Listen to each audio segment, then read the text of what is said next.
Selecting an architect or an architect's practice can be quite a daunting experience. I'm here to talk to you today about some things that you might like to ask your architect before going on this journey. Here's 10 tips to help you choose the right architect for your project.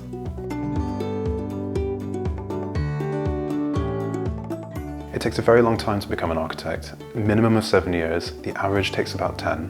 While there is space in the industry for architectural designers and technologists, they might not have the right qualifications that you need in order to get your project to life.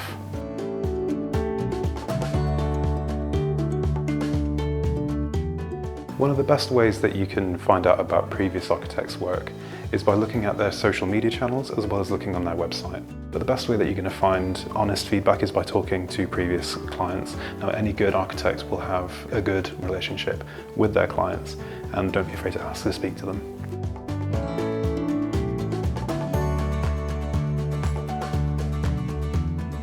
In addition to seeing some of the architect's previous work, you want to make sure that they have the relevant experience for your type of project. Some architects may specialise in industrial, commercial or residential projects. For any type of project that you're looking to do, you would be expecting that your architect would have some form of experience in that field. Talk to your architect to make sure that they have the relevant experience, to make sure that they can advise you on timescales, costs, fees, additional consultants, and anything that could creep up along the way that's relevant to your project.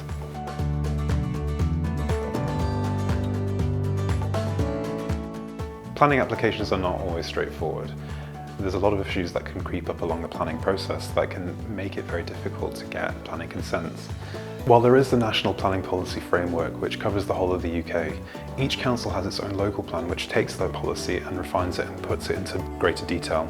What that means is that you need to ask your architect to make sure that they have experience with your local plan so that whatever policies are relevant to your application can be refined to your project.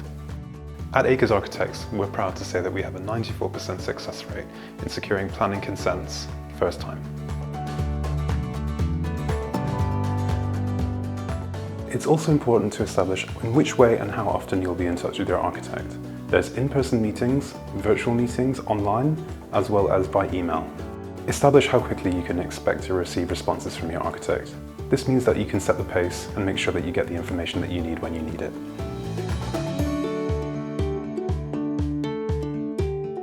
It's important that you get on well with your architect, and especially the other members of the team. One of the things that's really important to remember is that the process is going to take a long time. Communication is key, and it's really important that you have a strong working relationship with your architect so that you can overcome any problems if they happen during the course of your project. You might want to check with your architect whether they charge for consultations or subsequent meetings. At Acres, we do not charge for this, but some places do, so it's best to check.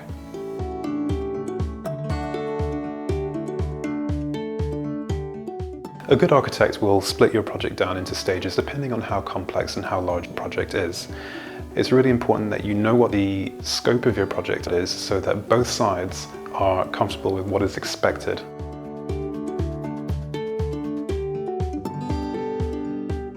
Timescales on projects are always project specific. However, a good architect will give you a good estimation as to how long they expect it to take.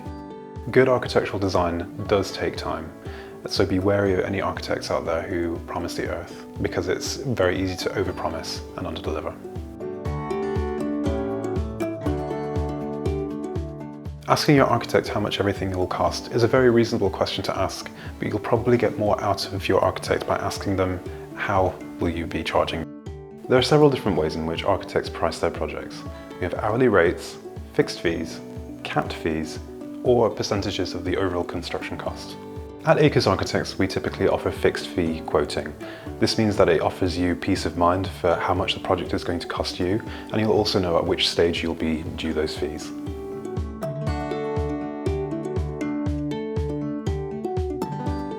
While you can of course choose your own builder to take on your project, a good architect will have good working relationships with several contractors in your area. This means that you can have a range of different quotes for your project. Depending on the nature of your project, different skill sets are needed, and so a good relationship with these contractors is necessary in order to make sure everything runs smoothly. Some architects like to work hand in hand with their chosen building contractors. Here at the Acres Group, we have Acres Construction, our contractors inside the organisation. This means that we have less delays on site. As with everything, preparation is key. The better you prepare, the better the outcome will be. I hope these last 10 tips have been useful to you. If you're thinking about starting a project, why not get in touch? We'd love to hear from you.